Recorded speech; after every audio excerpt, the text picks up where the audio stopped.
Nanyin, also known as Nanguan, is a style of traditional Chinese court music which stems from the southern Chinese province of Fujian, China.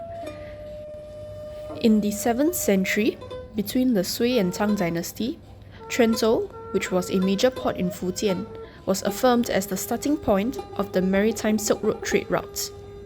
It served as a conduit for both the export and import of items and culture, one of which was the export of Nanning music.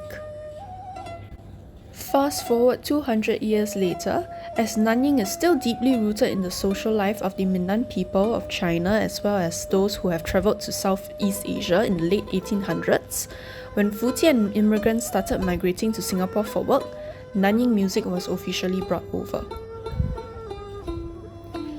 As of the year 2022, Nanyin is currently practiced by 3 organisations in Singapore: Xiongling Musical Association, the Singapore Traditional Southern Music Society, and Sheng Hong Arts Institute, with Xiongling Musical Association being held as the representative of Nanyin in Singapore. Hi, I'm Xiao Minghong. I'm currently working full-time in Xiongling Musical Association. I'm currently the head of programming and the principal artist of Xiongling. So actually, Xiongling is established in 1941. So we have a history of 81 years this year. So we just celebrated our 80th anniversary last year. So Nanyin actually came to Singapore around 100 over years. So we actually have 2 predecessors in the past. So the first one is actually called Yunlu Nanyin Sir, and the second one is called Yunlu. So these 2 predecessors are actually they are actually close now due to our support in the war back in the Japanese occupation.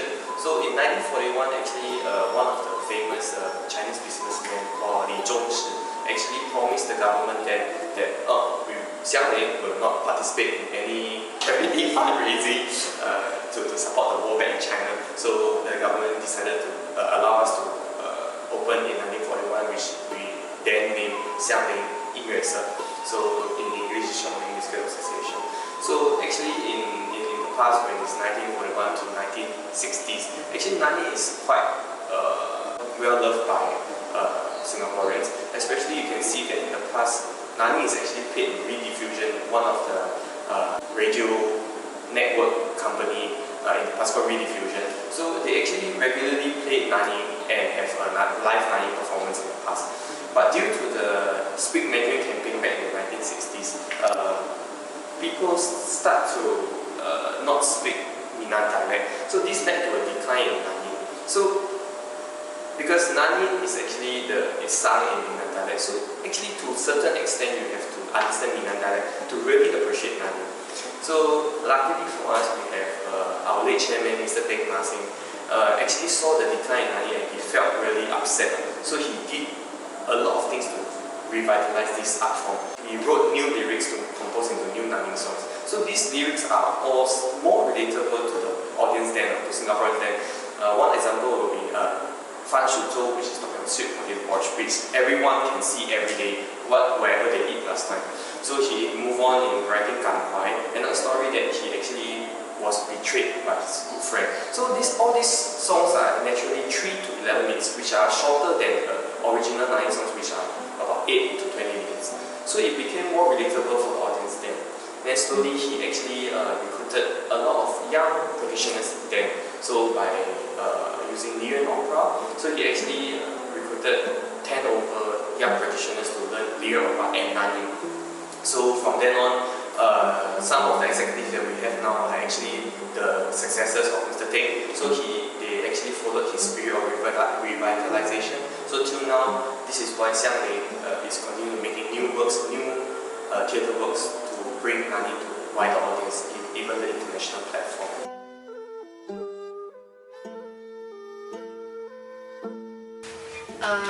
My name is Cheney. I am 24 this year.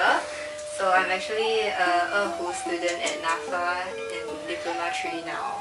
So the very first time I came into contact with Nanyin was in one of our classes in school. So we learned about the various folk music around China and Nanyin was one of them. But after that, when I really got into Nanyin, it was when we had a workshop with Xiongling. So we went over to their place and they taught us about the Gong Cei Pu and we learned the Si Bao also. It was really fun. Okay, yeah, and after that we heard that they were actually teaching people. So me and some of my friends, we decided to just go for it and try it out because it looked quite interesting. Yeah, so that was how I got into Nanyin. Hi, I'm Jonathan and I'm learning the Dongxiao in Xiongling Music Association. I got to know Xiongling through the musicians Ming Fong and Ming Xian. We know each other since I think more than 10 years back. Yeah, when they first invited me for a guest performance with them, at Esplanade. We had a mutual friend, Joel, who is also a musician in Xiongling. He plays the Xian. Joel used to play the Erhu together with me in another Chinese orchestra. So he's kind of like our mutual friends within me and Xiongling.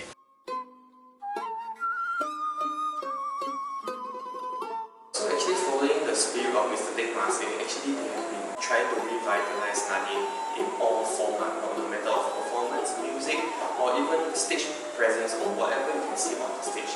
So in the past, we actually went on doing a lot of new composed pieces, which either in Singapore context or in Nanyin context. So in the past, we actually didn't really, we are not very well received because the Nanyin people always say that, hey, your Nanyin isn't even strong.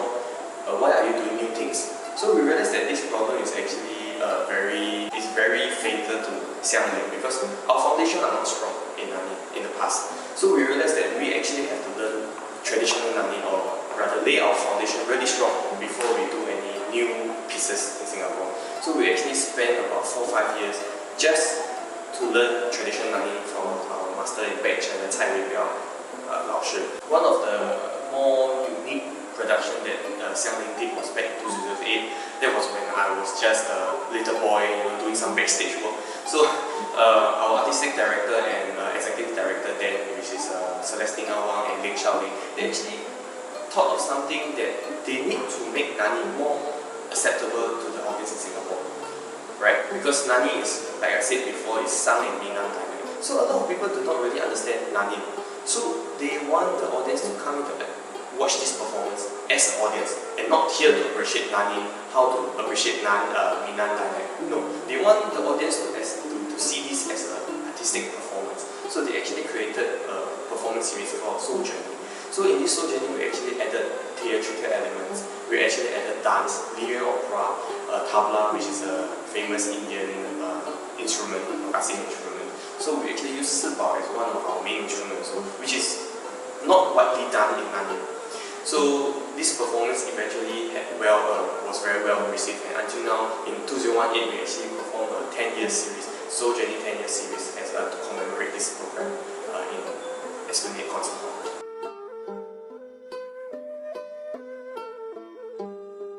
I think there definitely will be potential.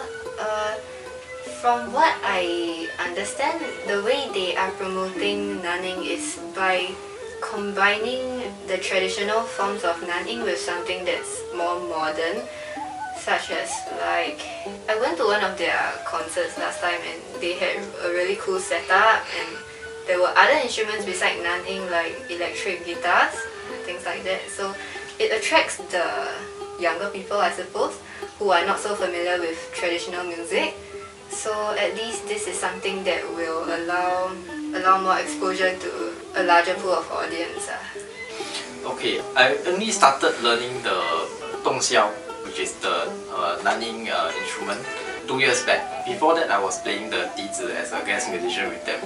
So what made me interested in learning the Dongxiao is because through the years of performing with them, I was thinking, hey, why not learn? I mean, I was playing the Nanyin music with them, but I'm thinking, hey, why not make use of the opportunity to also learn Nanyin instrument at the same time, since I've been performing with them for so many years. So the opportunity actually came when they opened the invitation for the current guest players and other musicians to learn the Nanyin instruments with them.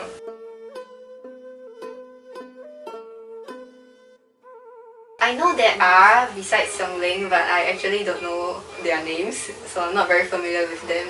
Currently, what I know is there's another institute, Shen Hong Arts Institute, that also performs and teaches the Nanyin music. Can't speak for everyone, but in my opinion, I see Xiangling as a music company that continues to stage good production, new production, to attract new audiences, at least for the next 3 years. So, in my opinion, for Xiangling, an arts company that always want to stage a performance, we have to have our own musicians that can actually hold performances regularly, no matter it's part-time or full-time. So we actually have to continue promoting and developing this art form by attracting new performers or new artists. So in Xiangling, we not only groom musicians, we hope that we can groom them to artists, no matter stage presence, front of house, backstage, not only just crafting them into a good musician, but also into an artist that is that they can perform on stage effectively. So this is not easy. So by learning Nanyin, actually really perfecting Nanyin, you need about 2 to 3 years. Right? To put them on stage, you need another 2 to 3 years. So to really groom an artist, it really takes about 5 to 6 years. But in Singapore, this kind of fast-moving country or rather society, it's difficult for us to really hook on to an artist for 6 years. That's really quite impossible unless we can continue to work harder to create more jobs for the practitioners in the future. So this is what we are currently doing. We are trying to work better, make good productions to increase the capacity of our company to create a wider artist.